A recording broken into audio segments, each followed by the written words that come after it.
Hi guys, this is Dr. Sadasivam once again with you. We all know that there is a very serious shortage of vaccines in the country right now. The government of India has floated a global tender for supply of these vaccines.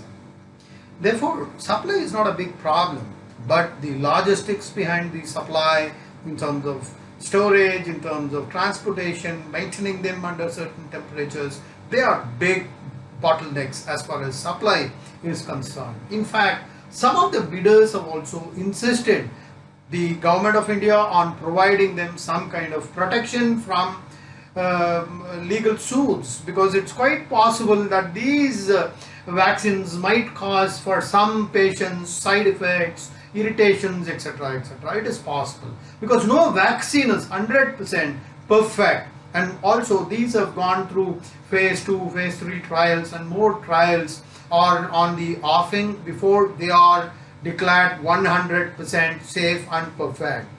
Moreover, one important thing that needs to be kept in mind is this vaccination is not a very profitable business for the pharmacy companies. I guess people in the medical field are aware of it. In fact, what happens is prioritization is only given for those medicines which are repeatedly used. Vaccination, as we all know, is a one-time activated. Once activated, their business is gone. And whatever money that has been put into developing this vaccination, it becomes some kind of a sunk cost, and they have to recover all these costs. And there are price restrictions also. That is why if you look at it, throughout the world, most of these researches are funded by taxpayers, and they're all taken up by public funded research institutions. And because these institutions do not have a good supply chain, they approach big pharma companies, and that's where the role of big pharma companies come into picture, because they have an excellent network, they have their own advertisement, they have their own sales guys, complete ecosystem they have the wherewithal to market these drugs. But many a times what happens is these kind of allergies and side allergies we are talking about cannot be ruled out completely. That is why these pharma companies, even before they agree to sign the contract or the purchase contract, they seek protection from the respective governments against legal suits. In fact, in the United States, you have PREP. PREP stands for Public Readiness Emergency Preparedness. What happens is this institution provides that protection to the pharma companies. What happens is, in this particular case, this particular institution, what they do is they collect a small part of that, the cost of the dosage, and that is given to an insurance company, and they have got certain modalities. We will not get into that. So even if there is a litigation, the pharma companies are well protected. But as far as India is concerned, India has not accepted that, because we do not have any provision in our legal system to provide that insurance in case something unexpected happens. Therefore, today big pharma companies, they have a case that discourages them from taking any initiative, be it spending money on research or even bidding for these kind of global contracts. But many a times we have to see that the issue is pharma companies do not come forward to put their complete efforts. Then what happens? It's a health hazard. Ultimately, people, the citizens, get affected. Pharma companies can have some other medicines where they can make money, right? But who will take care of the public? This is a health issue, and it's the responsibility of the government to ensure that the health needs of its citizens are taken care of. So how do we do that?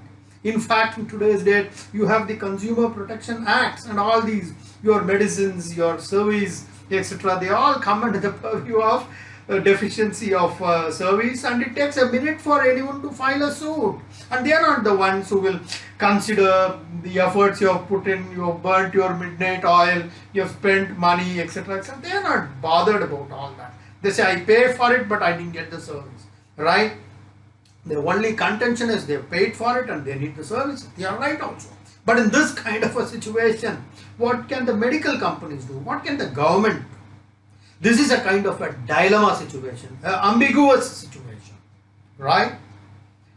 So as far as the World Health Organization is concerned, there are some provisions, which means it's called as a no-fault injury compensation. Recently I read that they have certain modalities through which rich countries subsidize poor countries. How do they do that? So when medicines are sold in rich countries, a small part of that medicine cost is charged from the customer, which is again subsidized to poor countries through the insurance companies. The insurance companies take that responsibility of indemnifying or making good whatever loss of the pharmaceutical companies as regards litigations. As far as India is concerned, what can we do next? In the situation where the government is not ready, what do? In fact, I read an article which is written by two eminent people, Ramesh Vaidyanathan and one more, I don't remember his name, that come in Economic Times. They have clearly said that there is a provision which is already available, which is called as Public Liability Insurance 1991. I think this particular legislation can be used for creating some kind of an insurance package where a small amount is charged per dose, which can then be used to take care of these kind of legislations, right? So there are provisions available, but it's just a question of who is putting their head into this. Because amending the existing consumer protection laws needs an act of parliament, right? An act of parliament, which means it's a very, very lengthy process, and you will have opposition parties who will oppose anything you do tooth and nail, right? So in the light of all that, I think the government needs to ensure that enough provisions are made in the interest of the pharma companies, interest of the citizens, and the government also at large. Okay guys, thank you so much. Remember, this question is very important. Any essay kind of a question which comes in the civil services main examination, if you can put in some of these points also, it will put you in a much better stead compared to the other aspects, right? We will keep coming up with lots and lots of current topics like this, and I request you to listen to lectures in English. Another very, very important thing. There are so many lectures which are available in Hindi, but I would advise you, for those of you especially who are writing the whole examination in English, it is in your interest, you go through English articles, you go through these kind of topics, these kind of lectures in English, because the more you listen to these lectures, without your knowledge, you will be picking up certain words, certain phrases which come handy, especially when you make this essay, and those words, the usage of the right words at the right time makes a lot of difference, right? Okay guys, this is Dr. Sadasivam signing off till we meet again. Bye bye. Jai Hind.